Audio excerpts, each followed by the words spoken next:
بسم الله الرحمن الرحيم. الحمد لله رب العالمين والصلاة والسلام على أشرف المرسلين سيدنا محمد وعلى آله وصحبه وسلم أجمعين. maanta waxaan rabaa halkan inaan shir jaraa'id aan ka jeediyo oo isugu jira laba qodob ka kooban. qodobka koowaad oo ah caddayn ama bayaanin, qodobka labaadna oo ah cambaareyn. haddii aan ku hormaro qodobka koowaad, waxaa maalmahan oo dhan baraha bulshada laisla dhex wareegayay oo meel kasta lagu hayay oo falcelis toban iyo mid togan intaba ay iga soo gaareen khudbad aan ka jeediyey hadda ka hor waddanka Jarmalka oo aan uga hadlay kaalinta siyaasadda ay ku leeyihiin dumarka. falceliskaas waxaa ka yimid dad badan oo si wanaagsan oo niyasami leh fahamkayga hadalka jeedinteydii faham qaldan ka qaatay iyo kuwo si siyaasadaysan u isticmaalay. labadaas qolo ayaa ka falcelisay. waxaan rabaa marka inaan dul istaaga arrintaas ayada ah. kow, haddii aan ahay cabdiraxmaan cabdishakuur, sideeda qofka hogaamiyaha ah sidiisaba waxaa saaran hadal uu jeediyey haddii ay ka timaado dhaliil ama faham darro amase dadku ay qoonsadaan inuu ka bixiyo caddayn, waa waajib qof kasta hogaamiyaha saaran. sidaas daraaddeed waxaan halkan ka caddaynayaa qoraal aan shalay soo dhigay barteeda facebookana aan ku caddeeyey in xadiista nabiga calayhi salaatu wassalaam, nabigeena maxamed ah sala allahu calayhi wasalam ka soo aroortay ee saxiixa ah inay madaxa ii saaran tahay, inaan aaminsanahay inay tahay masdarka labaad ee tashriica shareecada islaamka inay tahay markii laga soo tago qur-aanka, inaan ku qanacsanahay, inaan aaminsanahay.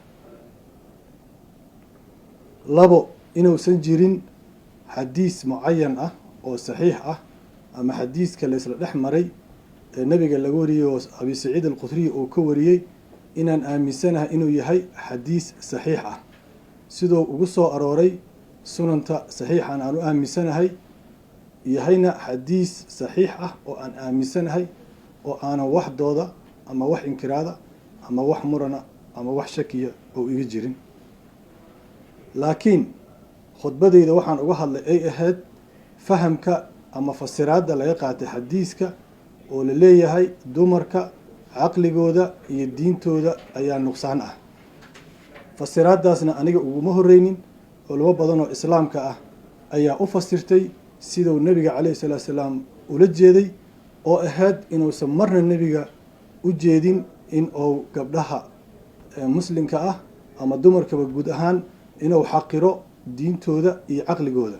marka waxa anigu aan dhaliilayay ma ahayn jiritaanka xadiiska, ma ahayn xadiiska inuu sax yahay, waa fahamka ay ka bixiyaan culammada qaarkeed ayagoo ku abiyuus garaynaya ama ku takrifalaya ama raba inay afjigaan hoosna u dhigaan kaalinta dumarka ay ku leeyihiin bulshada guud ahaan iyo siyaasadda. waxaan kaloo sheegay inay jiraan xadiisyo boqolaal ah oo daciif ah oo qaarkood mawduuc yihiin oo qaarkood israa'iliyaad yihiin oo lagu dafiro xaqiiqa dumarkan inay jiraan laba qof oo isku diidan inay jirto ma filayo. marka siday u caddaato arrintaas wax haba yaraatee mugdi igama jiro saxiixnimada xadiiskaas.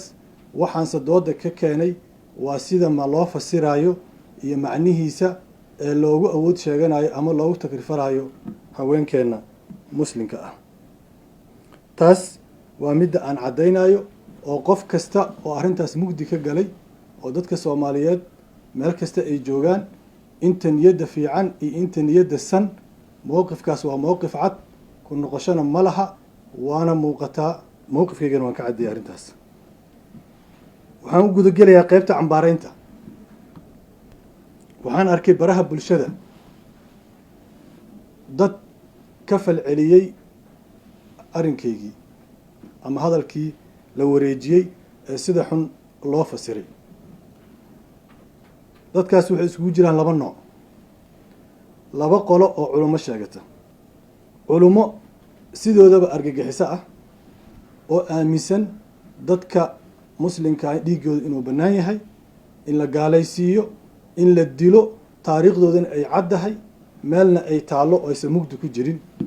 kuwaas waxay igula dagaalsan yihiin, waa la yaqaanaa khudbooyinkayga iyo muxaadarooyinkayga iyo hadal jeedintayda inaan diinta iyo xadiista nebiga iyo aayadaha qur-aanka aan u isticmaalo qof soomaaliya mugdi uga jirto ma jirto, laakiin waxay diidan yihiin wejiga wanaagsan ee naxariista leh, ee turidda leh, ee dulqaadka leh, ee wada noolaashaha leh, ee samafalka leh, ee ixsaanka leh, ee islaamka uu leeyahay aan soo bandhigayo ugula dagaalsan yihiin. waa kooxaha argagixisada ee dalkeenna ka jira iyo dadka hogaamiya. kuwaas marka dadka Soomaaliyeed inay ogaadaan dagaalka aniga naga dhaxeeya inuu yahay dagaal ku wajahan diinta islaamka iyo fasiraadeeda. waxaa kaloo dagaal soo qaaday culimo ku jirta bayroolka dowladda oo mishaarka dowladda qaadata, oo dowladdu ay mishaar siiso, dowladdan ay usoo isticmaashay in kala aragti duwanaantii siyaasadeed ee aniga iyo ayaga naga dhaxeeyey inay usoo isticmaalaan culimadaasna waa la yaqaanaa meelahay degan yihiin, cidda biisha dowladda si u isticmaasho dadka Soomaaliyeed waa og yihiin, arrintaasna kama qarsana. culimadaasna horaan u sheegay, culamaa sulta la yiraahdaa, markaas ninkii xukunka joogay u shaqeeyaan, mishaarka uu siiyeen ugu shaqeeyaan, qoladaasna dowladdaas soo adeegsatay oo soo isticmaashay. marka isbahaysiga ka dhaxeeya culamaa sulta iyo culimada argagixisada iyo irhaabka, dagaalkaasna dhinacaas ayuu ka yimid oo laga soo qaaday. waxaa kaloo jira dowladda federaalka ah, waxaan ognahay inay isticmaashay argagixiso. waxaan ognahay hadalkii wadaadkii argagixisada ahaa ee argagixisada ugu xirnaa shalay uu jeediyey oo aniga dhiiggayga xalaaleeyey oo gaalnimo igu xukumay. waxaan ognahay hay-adda nabad sugidda inay ka dambeysay abaabulkiisa. waxaan ognahay asagoo jiran in kaniini la siiyo lasoo kiciyey. waxaan ognahay shakhsiyaadkii u tegey iyo ciddii abaabushay. waxaase ayaan darro ah dadkii shacabka Soomaaliyeed ay ku aamineen xukunka talada dalka, beesha caalamkana ay taageer siinaysay, inay maanta isticmaalayaan argagixisadii dadkan laysay, ay siinayaan mimbar iyo meelay uga khudbeeyaan oo nacaybkii iyo karaahiyadii iyo argagixisnimadii ay kasii wadaan, inay dowladeennii ka shaqaynayso. dad badan baa horey dowladda ugu tuhunsanaa inay argagixisada la shaqaysato oo ay gacan siiso oo ay siyaasadda u isticmaasho oo ay dad kasoo horjeeda u adeegsato. laakiin maanta dowladda waxay isku caddaysay inay argagixisadii ayada ay isticmaalayso, lacagteeda ku bixinayso, baraha bulshada howlwadeenadeeda iyo dadkii taageerayaasheeda ahayd kilibtii ninkii argagixisada ahaa wareejinayaan, oo loogu talagalay in lagu faafiyo messajkaas. oo dad badan oo ayaga kamid ah taageerayaashooda oo Yurub iyo North America jooga oo dimuqraadiyadaas iyo wanaaggaas ku nool iyo argagixisada la'aanta ah ay messajkaas faafinayaan. waan ognahay shakhsiyaadka hay-adda nabad sugidda ah ee wadaadka isku fikirka yihiin oo la yaqaano oo dadka Soomaaliyeedna u cad, iyo kuwa adeegsaday iyo kuwa isticmaalayba. waxaan la tiigsan doonaa sharciga Soomaaliya iyo sharciga caalamiga ah intaba. marka waxaan rabaa inaan mar kale ku celiyo inay dowladdeennii isticmaalayso argagixiso. dadkii dhagaysanaya waxaan ugu baaqayaa, u sheegayaa dagaalkaas igu wajahan inuu yahay dagaal ka yimid argagixiso iyo culimo u shaqaysa dowladda.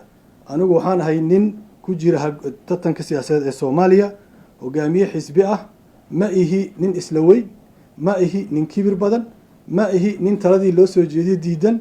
waxaan ahay nin diinta islaamka 25 sano ka badan barashadeeda ku jiray, ima haysa aqoon la-aan diineed. sidaasay tahayna anigu ma ihi haddii la yidhaahdo ittaqillaahu ninay qabanayso ciza, wa idaa qiila lahu ittaqillaha akhadathu lcizatu ku ilaah yiri ma ihi. ittaqillaha qof kastoo yidhaahdo oo muslim ah waan ka aqbalsanahay. ilaahay u toobakeen qofkii yidhaahda yaa ayuha aladiina aamanuu tuubuu ila llahi towbatan nasuuxana la yidhi. dadka mu'miniinta ilaahay weydiisa inay markasta toobo keenaan.